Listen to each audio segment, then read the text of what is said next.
নমস্কার প্রিয় ভক্তবন্ধুরা, দেব চক্রপাণী চ্যানেলে আপনাদের সবাইকে স্বাগত। আজ জন্মাষ্টমী উপলক্ষে ভগবানের জন্মলীলা আপনাদের সামনে বর্ণনা করতে চলেছি, তো যুক্ত থাকুন ভিডিও শেষ পর্যন্ত। শ্রী সুখদেব গোস্বামী বললেন, তারপর ভগবানের আবির্ভাবের শুভক্ষণে সমগ্র ব্রহ্মাণ্ড সত্যগুণ সৌন্দর্য এবং শান্তিতে পূর্ণ হয়েছিল। তখন রোহিণী, অশ্বিনী আদি নক্ষত্রগণ আবির্ভূত হয়েছিল। সূর্য, চন্দ্র এবং অন্যান্য সমস্ত গ্রহ ও তারকাগণ শান্তভাব ধারণ করেছিল। সমগ্র দিক অত্যন্ত প্রসন্ন হয়েছিল এবং মেঘশূন্য আকাশে সুন্দর তারকারাজি ঝলমল করছিল।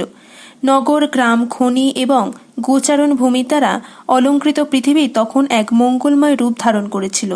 স্বচ্ছ জলে পূর্ণ হয়ে নদীগুলি প্রবাহিত হচ্ছিল এবং হ্রদ আদি বিশাল জলাশয়গুলি পদ্মফুলে পূর্ণ হয়ে এক অবর্ণনীয় সৌন্দর্য ধারণ করেছিল। ফুল এবং পত্রে পূর্ণ মনোহর বৃক্ষগুলিতে কোকিল আদি বিহঙ্গ এবং অলিকুল মধুর স্বরে গুঞ্জন করছিল। পূর্ণ গন্ধবাহী সুখ স্পর্শ বিশুদ্ধ বায়ু প্রবাহিত হতে লাগল এবং যাজ্ঞিক ব্রাহ্মণেরা তো যখন তাদের যজ্ঞাগ্নি প্রজ্বলিত করলেন, তখন সেই অগ্নি বায়ুর দ্বারা বিচলিত না হয়ে স্থিরভাবে জ্বলতে লাগল। এইভাবে যখন জন্মরহিত ভগবান শ্রীবিষ্ণুর আবির্ভাবের সময় হল, তখন কংস আদি অসুরদের উৎপীড়নে নিপীড়িত সাধু এবং ব্রাহ্মণেরা অন্তরে প্রসন্নতা অনুভব করলেন এবং তখন স্বর্গলোকে যুগপৎ দুন্দুভি বাজতে লাগল। কিন্নর এবং গন্ধর্বরা মঙ্গল গীত গাইতে শুরু করেছিলেন। সিদ্ধ এবং চারণেরা স্তব নিবেদন করেছিলেন এবং অপ্সরাগণ সহ বিদ্যাধরেরা আনন্দে নৃত্য করতে শুরু করেছিলেন। দেবতা এবং ঋষিরা আনন্দে পুষ্পবৃষ্টি করতে লাগলেন এবং আকাশে মেঘেরা সমুদ্রের তরঙ্গের ধ্বনির অনুকরণে মন্দ মন্দ গর্জন করতে লাগল। তখন সকলের হৃদয়ে বিরাজমান ভগবান শ্রীবিষ্ণু পূর্ব দিকে উদিত পূর্ণচন্দ্রের মতো গভীর অন্ধকারাচ্ছন্ন রাত্রে সচ্চিদানন্দ স্বরূপিণী দেবকীর হৃদয়ে আবির্ভূত হয়েছিল। বসুদেব তখন দেখলেন যে সেই নবজাত শিশুটির নয়নযুগল পদ্মের মতো, তার চার হাতে শঙ্খ, চক্র, গদা এবং পদ্ম, তার বক্ষে শ্রীবৎস চিহ্ন এবং গলদেশে কৌস্তভমণি বিরাজমান, তার পরনে পীতবসন, তার অঙ্গকান্তি নিবিড় মেঘের মতো শ্যামল, তার কেশদাম উজ্জ্বল এবং তার মুকুট এবং কর্ণকুণ্ডল বৈদর্য মণিচ্ছটায় অস্বাভাবিকভাবে উজ্জ্বল। সেই শিশুটি অত্যন্ত দীপ্তিশালী মেখলা, কেউর, বলয় প্রভৃতি অলঙ্কারে শোভিত। তার অসাধারণ পুত্রটিকে দর্শন করে বসুদেবের নয়নযুগল বিস্ময়ান্বিত হয়েছিল। চিন্ময় আনন্দে মগ্ন হয়ে তিনি শ্রীকৃষ্ণের আবির্ভাব উৎসবে মনে মনে 10,000 গাভী ব্রাহ্মণদের দান করেছিলেন। হে ভরতকুল নন্দন মহারাজ পরীক্ষিত, বসুদেব বুঝতে পেরেছিলেন যে সেই শিশুটি পরমেশ্বর ভগবান শ্রীনারায়ণ। সেই সত্য নিশ্চিতভাবে হৃদয়ঙ্গম করে তিনি নির্ভয় হয়েছিলেন এবং অবনত শরীরে কৃতাঞ্জলি হয়ে একাগ্রচিত্তে স্বাভাবিক কান্তির দ্বারা সুতিকা গৃহ উজ্জ্বলকারী সেই বালকটিকে স্তব করতে লাগলেন। বসুদেব বললেন, হে ভগবান, আপনি এই জড়জগতের অতীত পরম পুরুষ এবং পরমাত্মা। চিন্ময় জ্ঞানের দ্বারা পরমেশ্বর ভগবান রূপে আপনার স্বরূপ হৃদয়ঙ্গম করা যায়। আমি এখন পূর্ণরূপে আপনার স্থিতি হৃদয়ঙ্গম করতে পেরেছি। হে ভগবান, আপনি সেই পুরুষ যিনি প্রথমে তার বহিরঙ্গা শক্তির দ্বারা এই জড়জগৎ সৃষ্টি করেছেন। এই ত্রিগুণাত্মক বিশ্ব সৃষ্টি করে আপনি যেন তাতে প্রবেশ করেছেন বলে প্রতীত হয়, যদিও প্রকৃতপক্ষে আপনি প্রবিষ্ট হননি। মহত্তত্ত্ব অবিভাজ্য, কিন্তু জড়া প্রকৃতির গুণের ফলে তা মাটি, জল, আগুন, বায়ু এবং আকাশে বিভক্ত হয়ে মনে হয়। জীবশক্তির ফলে এই সমস্ত বিভক্ত শক্তিগুলি মিলিত হয়ে দৃশ্য জগৎকে প্রকাশ করে, কিন্তু প্রকৃতপক্ষে এই জড়জগতে সৃষ্টির পূর্বেও মহত্তত্ত্ব বিদ্যমান ছিল। তাই মহত্তত্ত্ব প্রকৃতপক্ষে কখনোই সৃষ্টিতে প্রবেশ করে না। তেমনি আপনি যদিও আপনার উপস্থিতির ফলে আমাদের ইন্দ্রিয় গ্রাহ্য হয়েছেন, তবুও ইন্দ্রিয়ের দ্বারা, মনের দ্বারা অথবা বাণীর দ্বারা আপনাকে অনুভব করা যায় না। আমাদের ইন্দ্রিয়ের দ্বারা আমরা কোনো কোনো বস্তুকে দর্শন করতে পারি, সব কিছু দর্শন করতে পারি না। যেমন আমাদের চক্ষুর দ্বারা আমরা দর্শন করতে পারি, কিন্তু রস আস্বাদন করতে পারি না। তেমনি আপনি আমাদের ইন্দ্রিয়ের অনুভূতির অতীত। যদিও আপনি জড় প্রকৃতির সংস্পর্শে রয়েছেন, তবুও আপনি প্রকৃতির দ্বারা প্রভাবিত নন। আপনি সব কিছুর মূল কারণ, সর্বব্যাপ্ত অবিচ্ছিন্ন পরমাত্মা। তাই আপনি বাহ্য ও অন্তরশূন্য। আপনি কখনো দেবকীর গর্ভে প্রবেশ করেননি। পক্ষান্তরে আপনি পূর্বেই সেখানে বিদ্যমান ছিলেন। যে ব্যক্তি জড়া প্রকৃতির 3 গুণ থেকে উৎপন্ন দেহ আদি দৃশ্যকে বস্তু আত্মা থেকে স্বতন্ত্র বলে মনে করে, সে তার অস্তিত্বের মূল ভিত্তি সম্বন্ধে অবগত নয় এবং তাই সে একটি মূর্খ। যারা বিজ্ঞ তারা এই প্রকার মনোভাব বর্জন করেছেন, কারণ পূর্ণরূপে বিবেচনা করে তারা হৃদয়ঙ্গম করতে পেরেছেন যে আত্মা বিনা দেহ এবং ইন্দ্রিয়ের অস্তিত্ব অবাস্তব। মূর্খদের সিদ্ধান্ত যদিও পরিত্যাগ করা হয়েছে, তবুও মূর্খেরা তাকেই বাস্তব বলে মনে করে।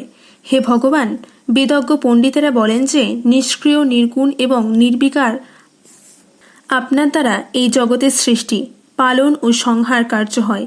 পরম ব্রহ্মস্বরূপ আপনাতে কোনো বিরোধ নেই। যেহেতু জড় প্রকৃতির 3 গুণ সত্য, রজ এবং তম আপনার নিয়ন্ত্রণাধীন, তাই সবকিছু আপনা হতেই সম্পাদিত হয়। হে প্রভু, আপনার স্বরূপ জড় প্রকৃতির 3 গুণের অতীত, তবুও ত্রিলোক পালনের জন্যে আপনি সত্যগুণে শ্রীবিষ্ণু শুক্লরূপ ধারণ করেন। সৃষ্টির জন্য রজগুণ বহুল রক্তবর্ণ হন এবং প্রলয়ের সময় তমগুণ বহুল কৃষ্ণবর্ণ ধারণ করেন। হে ভগবান, আপনি সমগ্র সৃষ্টির অধীশ্বর। আপনি এখন এই জগৎ রক্ষা করার জন্যে আমার গৃহে আবির্ভূত হয়েছেন। আমি নিশ্চিতভাবে জানি সারা পৃথিবী জুড়ে ক্ষত্রিয় রাজার বেশধারী অসুরদের যে সেনাবাহিনী বিচরণ করছে তাদের আপনি সংহার করবেন। নিরীহ জনসাধারণদের রক্ষা করার জন্য আপনি অবশ্যই তাদের সংহার করবেন। হে সুরেশ্বর, আপনি আমাদের গৃহে জন্মগ্রহণ করবেন এই ভবিষ্যৎবাণী শ্রবণ করে অসভ্য কংস আপনার অগ্রজদের হত্যা করেছে। তার সেনানায়কদের কাছে আপনার আবির্ভাবের কথা শ্রবণ করা মাত্রই আপনাকে হত্যা করতে সে অস্ত্র নিয়ে এখানে আসবে। শ্রী সুখদেব গোস্বামী বললেন, তারপর কংসের ভয়ে ভীতা দেবকী মহাপুরুষের লক্ষণযুক্ত পুত্রকে দর্শন করে অত্যন্ত বিস্মিত হয়ে তার স্তব করতে লাগলেন। দেবকী বললেন, হে ভগবান, বেদ অনেক, তাদের মধ্যে কয়েকটি আপনাকে মন এবং বাক্যের অগোচর বলে বর্ণনা করে, তবুও আপনি সমগ্র জগতের আদি উৎস। আপনি ব্রহ্ম, সর্ববৃহৎ, সূর্যের মতো জ্যোতির্ময়। আপনার কোনো জড় কারণ নেই, আপনি নির্বিকার ও নির্বিশেষ এবং আপনার কোনো জড় বাসনা নেই। এইভাবে বেদে আপনাকে বাস্তব বস্তু বলে বর্ণনা করা হয়েছে। তাই হে ভগবান, আপনি প্রত্যক্ষভাবে সমস্ত বৈদিক বাণীর উৎস এবং আপনাকে জানা হলে ক্রমশ সবকিছু জানা হয়ে যায়। আপনি ব্রহ্মজ্যোতি এবং পরমাত্মা থেকে ভিন্ন, তবুও আপনি তাদের থেকে অভিন্ন। সবকিছুই আপনা থেকে উদ্ভূত হয়। নিঃসন্দেহে আপনি সর্বকারণের কারণ ভগবান শ্রীবিষ্ণু, অর্থাৎ সমস্ত দিব্য জ্ঞানের আলোক। কোটি কোটি বছর পর প্রলয়ের সময় যখন ব্যক্ত এবং অব্যক্ত সবকিছুই কালশক্তির দ্বারা ধ্বংস হয়ে যায়, তখন পঞ্চ মহাভূত সূক্ষ্ম তন্মাত্রে প্রবেশ করে এবং ব্যক্ত পদার্থসমূহ অব্যক্ততে লীন হয়ে যায়। তখন অনন্ত শেষনাগ নামক আপনি বর্তমান থাকেন। হে প্রকৃতির প্রবর্তক, এই অদ্ভুত সৃষ্টি যে কালের নিয়ন্ত্রণাধীনে নিমেষ থেকে শুরু করে বছর পর্যন্ত, সেই মহাকাল বিষ্ণুস্বরূপ আপনারই আর একটি রূপ। আপনার লীলা বিলাসের জন্যে আপনি কালের নিয়ন্তারূপে কার্য করেন, কিন্তু আপনি সমস্ত সৌভাগ্যের আধার। আমি সর্বতভাবে আপনার শরণাগত হই। এই জড়জগতে কেউই বিভিন্ন গ্রহলোকে পলায়ন করেও জন্ম মৃত্যু জরা ব্যাধির কবল থেকে মুক্ত হতে পারে না। কিন্তু হে ভগবান, আপনি এখন আবির্ভূত হয়েছেন বলে মৃত্যু আপনার ভয়ে পলায়ন করছে এবং জীবেরা আপনার কৃপায় আপনার শ্রী পাদপদ্মের আশ্রয় লাভ করে পরম শান্তিতে অবস্থান করছে। হে ভগবান, আপনি আপনার ভক্তের সমস্ত ভয় দূর করেন। তাই আমি আপনার কাছে প্রার্থনা করি, আপনি অত্যন্ত ভয়ঙ্কর কংসের ভয় থেকে আমাদের রক্ষা করুন। যোগীরা ধ্যানে আপনার বিষ্ণু রূপ দর্শন করে। যারা জড়চক্ষুর দ্বারা দর্শন করে তাদের নিকট দয়া করে আপনি এই রূপ গোচরীভূত করবেন না। হে মধুসূদন, আপনার আবির্ভাবের ফলে আমি কংসের ভয়ে অধিক থেকে অধিকতর উদ্বিগ্ন হয়েছি। তাই কংস যাতে বুঝতে না পারে যে আপনি আমার গর্ভে জন্মগ্রহণ করেছেন, কৃপাপূর্বক আপনি তার উপায় করুন। হে ভগবান, আপনি সর্বব্যাপ্ত পরমেশ্বর এবং শঙ্খ, চক্র, গদা এবং পদ্মের দ্বারা সুশোভিত আপনার চিন্ময় চতুর্ভুজ রূপ এই জগতের পক্ষে অস্বাভাবিক। দয়া করে আপনি আপনার এই রূপ সংবরণ করুন। প্রলয়ের সময় সমগ্র চরাচর সৃষ্টি আপনার চিন্ময় শরীরে প্রবেশ করে এবং আপনি অনায়াসে তা ধারণ করেন, কিন্তু এখন সেই চিন্ময় রূপ আমার গর্ভে জন্মগ্রহণ করেছে। মানুষ তা বিশ্বাস করতে পারবে না এবং তাই আমি তাদের উপহাসাস্পদ হব। ভগবান বললেন, হে সতী, স্বয়ম্ভূ মন্বন্তরে তোমার পূর্বজন্মে তুমি কৃষ্ণী নামে জন্মগ্রহণ করেছিলে এবং বসুদেব ছিল অত্যন্ত পুণ্যবান প্রজাপতি সুতপা। তারপর তোমরা ব্রহ্মার আদেশে প্রজা সৃষ্টির জন্য ইন্দ্রিয় সুখ, সংযত করে কঠোর তপস্যা করেছিলে। হে পিতা, হে মাতা, তোমরা বিভিন্ন ঋতুতে বর্ষা, বায়ু, রৌদ্র, প্রবল তাপ এবং প্রচণ্ড শীতে সহ্য করেছিলে। যৌগিক প্রাণায়ামের দ্বারা দেহের অভ্যন্তরে শ্বাসরোধ করে এবং গাছের শুষ্ক পাতা ও বায়ুমাত্র সেবন করে তোমরা তোমাদের হৃদয়ে কলুষ মুক্ত করেছিলে। এইভাবে তোমরা আমার কাছে বরলাভের আশায় শান্ত চিত্তে আমার আরাধনা করেছিলে। এইভাবে তোমরা আমার চেতনায় মগ্ন হয়ে 12,000 দিব্য বৎসর ধরে কঠোর তপস্যা করেছিলে। হে নিষ্পাপ মাতা দেবকী, নিরন্তর শ্রদ্ধা ও ভক্তি সহকারে হৃদয়ে আমার কথা চিন্তা করে কঠোর তপস্যায় সেই 12,000 দিব্য বৎসর অতিক্রান্ত হলে আমি তোমাদের প্রতি অত্যন্ত প্রসন্ন হয়েছিলাম। যেহেতু আমি শ্রেষ্ঠ বরদাতা, তাই এই কৃষ্ণরূপে তোমাদের সম্মুখে আবির্ভূত হয়ে তোমাদের বাসনা অনুসারে আমার কাছ থেকে বর প্রার্থনা করতে বলেছিলাম। তোমরা তখন ঠিক আমার মতো পুত্র লাভের ইচ্ছা প্রকাশ করেছিলে। তোমরা নিঃসন্তান দম্পতি মৈথুন ধর্মে আকৃষ্ট হয়ে দেবমায়ার প্রভাবে আমার প্রতি চিন্ময় প্রেমবশত আমাকে তোমাদের পুত্ররূপে আকাঙ্ক্ষা করেছিলে। তাই তোমার এই জড়জগতের বন্ধন থেকে মুক্তি কামনা করনি। আমি চলে যাওয়ার পর সেই বর প্রাপ্ত হয়ে তোমরা আমার মতো পুত্র লাভের জন্যে মৈথুন ধর্ম আচরণ করেছিলে এবং আমি তোমাদের বাসনা পূর্ণ করেছিলাম। ইহলোকে তোমাদের মতো সচ্চরিত্র এবং সরলতা প্রকৃতি গুণ সমন্বিত অন্য কাউকে না পেয়ে আমি কৃষ্ণগর্ভ নামে তোমাদের পুত্ররূপে জন্মগ্রহণ করেছিলাম। পরবর্তী যুগে যখন তোমরা পুনরায় অদিতি এবং কশ্যপ রূপে আবির্ভূত হয়েছিলে, তখন আমি তোমাদের পুত্ররূপে জন্মগ্রহণ করেছিলাম। তখন আমার নাম হয়েছিল উপেন্দ্র এবং খর্বাকৃতি হওয়ার ফলে আমি বামন নামেও বিখ্যাত হয়েছিলাম। হে সতী, সেই আমি এখন তৃতীয়বার তোমাদের পুত্ররূপে জন্মগ্রহণ করেছি। আমার এই বাক্য সত্য বলে জানবে।